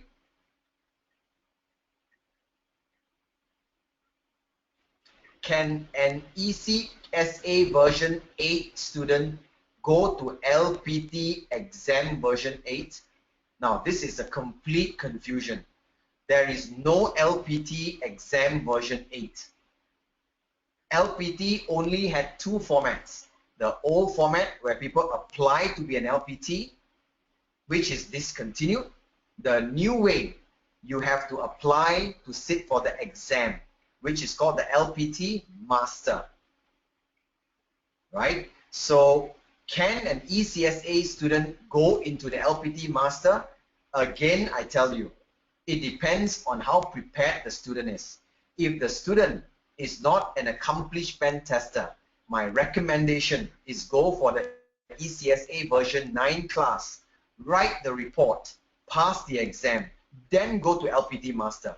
If you don't do that, you go to LPT Master, you fail, you come out, you restart ECSA, you go LPT again, you pay additional. Why should you? So have a conversation with your client.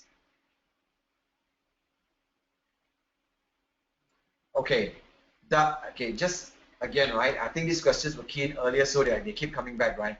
Does a CEH, now when I say V8, I mean NC, okay? Because I already said the exam doesn't come with a version, huh?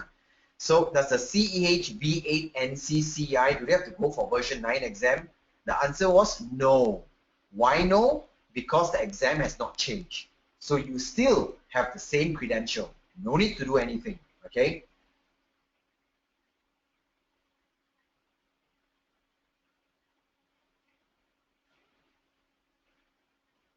Okay, you have instructors here who are asking questions like, I have a CEHNC version, I got an ECSA version 8 certified, and you know my member in good standing will be expiring in 2018. What should I do?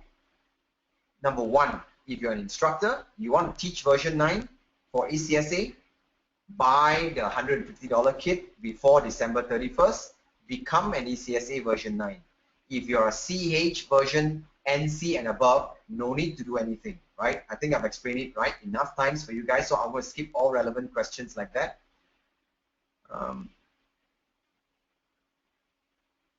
Okay.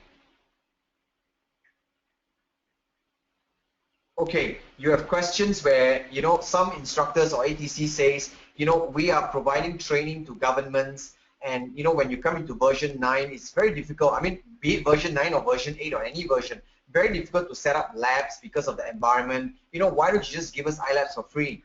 Guys, I really wish I could, but iLabs is super expensive for EC Council as well. We spent a lot of money developing it. So even on a cost recovery basis that we are charging, we have to offer it at some cost. It cannot be free, okay?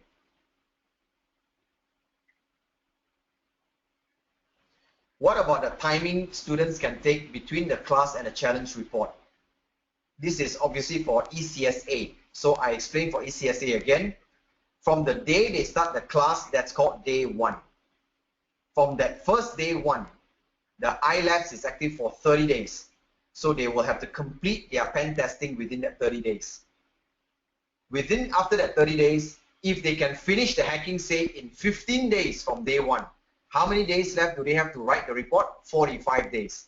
As long as from day 1, when they activated Aspen, the student can actually see a counter within their Aspen account that says, day 1, you have 59 days left. Day 5, you have 55 days left. Day 30, you got 30 days left. So they are actually reminded all the time as to when can they submit the report. But the gap between the report and the class, 60 days from the date the class started. Okay?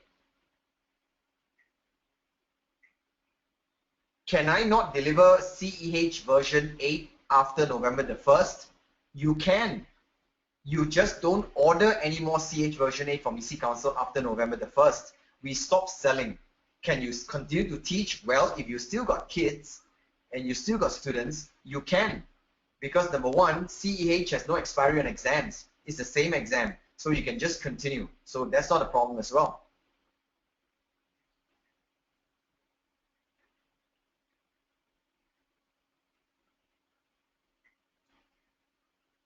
Okay. There is a format of okay. For ECSA partners and academia, the same thing happens. We don't want two different set of requirements, which means let's treat the academia a little bit more lightly that we can't do that going forward simply because they will carry the same credential. So academia partners are expected to do the same thing, which means if they want to become an ECSA certified person, the same 30 days ILABs, the same 60 days ECSA report will have to continue. Okay, are the modules for CH version 9 in the certification side similar to the academia side? Content, exams, everything is 100% the same. Okay?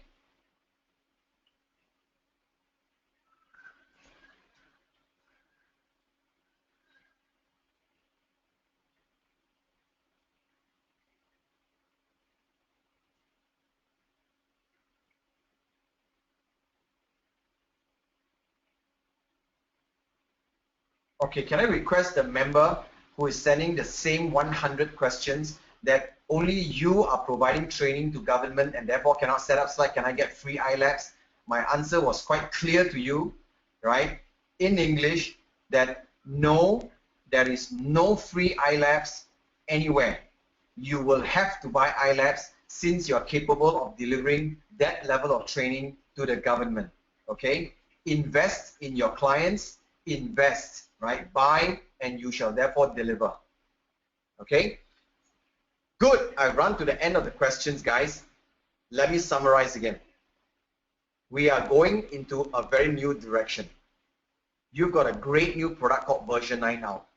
You've got a great new ECSA out with a new exam method. Things have changed, right? Outside of all the logistics, when can I get the slides, when can I get the recording, all this will be very clear to you when you listen to the recording again and when you look at the slides again slowly. Very easy for you. And therefore, it will become important for you to read through the slides again, listen again, and again, make sure that if you have any questions, please write to your EC Council rep and we will be corresponding with you as to the information you need. The key, guys, is that I want you all to listen to the recording and watch all this. And for the representatives on the call today, be it you're from India, be it you're from Indonesia, be it you're from Korea, you're from Europe, you're from France, right? Make sure you deliver the same to your partners that have not attended so that there is no confusion out there in the market. Okay? So on behalf of EC Council, I want to thank all of you for your time, and I would like all to see all of you being very successful with the great new products that we have, and I want to see all our business grow like I said, exponentially going into the next couple of months. So Mr. ATC, prepare for launch, order your kits, avoid December timeframe of price increase, prepare your instructors well, and I wish all of you the best of luck. Thank you very much and talk to you guys again soon. Okay?